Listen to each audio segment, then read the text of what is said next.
Hey there, and welcome to the Astrology for Black and Brown Culture and the Diasporic Experience. My name is Wilda. I'm an astrologer, and this is our first episode. Today, we are going to look at the life of Carter G. Woodson. And Carter G. is the founder of Black History Month. And I thought it'd be really cool, given that Black History Month is about a day or so away. I'm recording this a couple days in advance, to look at where this started. And I thought it'd be really cool to look at Carter's astrological makeup. In other words, looking at his birth chart, and to find out who he was and how he became who he was, and the great man and the great work that he was able to do in his lifetime through an astrological lens. So if you see me looking over this way, it's because I have my notes on my iPad here, and also too, I'm a little nervous, so y'all bear with me while I get my bearing together.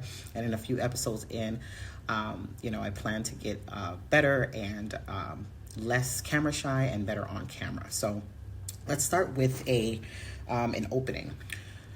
Once upon a time, the great Greek titan Prometheus dared to defy the gods by bringing fire to humanity, a bold act of liberation, enlightenment, and rebellion. Like Prometheus, Carter G. Woodson, the father of Black history, sparked a flame of knowledge that continues to burn brightly in the hearts of Black communities worldwide. But what celestial influences guided his visionary's journey?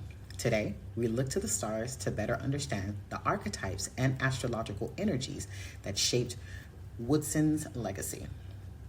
Carter G. Woodson was born on, I believe, December 19th, 1875, and he died in 1950. He was born to formerly enslaved parents in Virginia, a state marked by post-Civil War turbulence. Despite having limited educational opportunities when he was growing up, he went on to earn a PhD from Harvard, only the second person to have done that. At the time, the first person was W.E.B. Du Bois. Recognizing the glaring absence of Black contributions in American history, Woodson founded the Association for the Study of Negro Life and History in 1915 and launched Negro History Week in 1926, which would later on become Black History Month. This segment reflects the archetype of the sage and the rebel, those who seek knowledge and challenge the change in societal norms. Woodson's tireless dedication to preserving Black history wasn't just an academic pursuit. It was an act of defiance against a system that sought to erase Black excellence. So first, let's get into his birth date. And we don't have a birth time, so I've looked at his chart just based on the date that I have, which is, December 19th, 1875, which makes him a Sagittarius. And a very late Sagittarius, by the way, because about December 20th, 21st, maybe sometimes December 22nd is when the winter solstice comes about, and that is when Capricorn season starts. So he is born at a very late degree of Sagittarius. It makes him a Sagittarius sun with likely a Leo or Virgo time. And the reason why we don't know that is because just like the sun was at a very late degree, throughout the day, the sun was traveling through Leo. And again, depending on the time that he was born, if he was born early in the morning, it would make him a Leo moon. But if he was born later in the evening and at night, then it would mean that his moon is at a very early degree of Virgo. Now, because of the way that his life was ruled, I just feel intuitively that he might have been a Virgo moon. And I'll tell you why in just a bit. So him being a Sagittarius would mean that his ruler, or the planet that rules that sign, would be Jupiter. And so when we talk about Jupiter, first and foremost, Jupiter is a planet that rules two signs. And it rules first Pisces, well, not first, but Sagittarius and Pisces. And Jupiter by nature is the philosopher of the zodiac. And so that means that there's a way in which the sign is expressed through big ideas, philosophies, beliefs, and things like faith.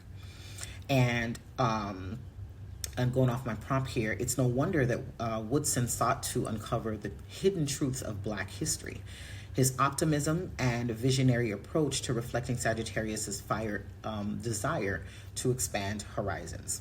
If we consider his moon, however, symbolizes one's internal world and emotional world, and the ebb and flow, if you will, of our days, a Leo moon would have him, would enhance his charismatic nature and his drive to leave a lasting legacy, while a Virgo moon might explain his meticulous approach to research and organization. And interesting, because I found out that he graduated high school, if I'm not mistaken, at 20. But somehow, I'm not sure if the educational bug got him or what happened, but somehow he was, he became only the second black person, period, to have ever graduated from Harvard. I mean, back in those days, I mean, you can only imagine. So that's why I more lean towards him being a Virgo moon, not because, you know, anything against Leos or anything like that. But Virgo is a sign that is tied to studiousness and organization and being very meticulous. And I just find that the Sagittarius sun with the Virgo moon would make him, or at least again intuitively, would make him the kind of person who's very well-read, very studious, and very interested in really big philosophies, but is able to break them down because Mercury, which is the ruler of Virgo, has a way of deconstructing information, right? We also notice that he has a Gemini North Node. So the North Node is not a planet, but it is a mathematical point where we see where eclipses happen. And he has a a Gemini North Node. And that North Node speaks to a point of, some astrologers would say destiny, and some would say that it is more like a hunger of never-ending desire, where you just want to move towards this thing probably your entire life, like you're never satiated or never satisfied. And given that he founded not only the Negro History Week, which later on became Black History Month. He also was the founder of the Association for the Study of Negro Life and History. Putting all of those together, for me, feels like he might be more leaning towards that Virgo moon, and that North Node in Gemini, both ruled by Mercury, by the way, and it made him want to put out the information out there for people to digest, right? So now let's go ahead and connect the astrology to his legacy. The archetypal energies at play in Woodson's chart speaks to a cosmic mission. Sagittarius has a role as the eternal student, and when we think about Sagittarius, which is opposite of Gemini. So Gemini is early education. This is the elementary education that we get from, K through 12, if you will. But Sagittarius rules the big philosophies that help to shape the world that we get when we are either traveling or when we are out in the world. I got a phone call. And our lens of what we learned as children becomes bigger and more, we deconstruct what we've learned in our early education, because once you've done a little bit of traveling, even outside of your own neighborhood, if you will, not many of us get to travel the world, but even when you leave your parents' home, you start to see the world very differently. And this is Sagittarius. Where were we? The influence of Jupiter, the planet of expansion, mirrors the ripple effect of his work, which continues to inspire us generations later. His chart, his astrological chart, reveals a person whose life was dedicated to intellect and cultural liberation. In other words, a Prometheus lighting the way for others. I thought that was really cool.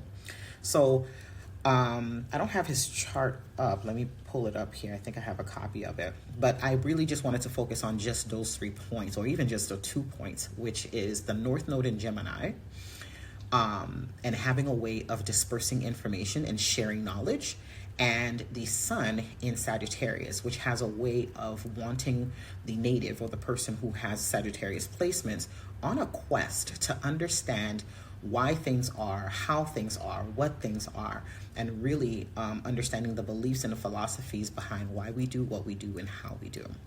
So in closing, I just want you to think about your birth chart. I know that many of you who are probably tuning in for the first time, or maybe have never considered how powerful astrology is. I want you to know a couple things about your chart. So number one, when you go to any one of the thousands of websites where you can pull a birth chart for free, by the way, don't ever pay for a birth chart. You can get that for free. Readings are not, but getting a birth chart is absolutely for free. You're going to need three things. You're going to need the date of birth. All of us have that, right? The day that you were born. You're going to need the place of birth. Most of us will know that very easily. Well, what sets your chart apart from anyone else is the time of birth.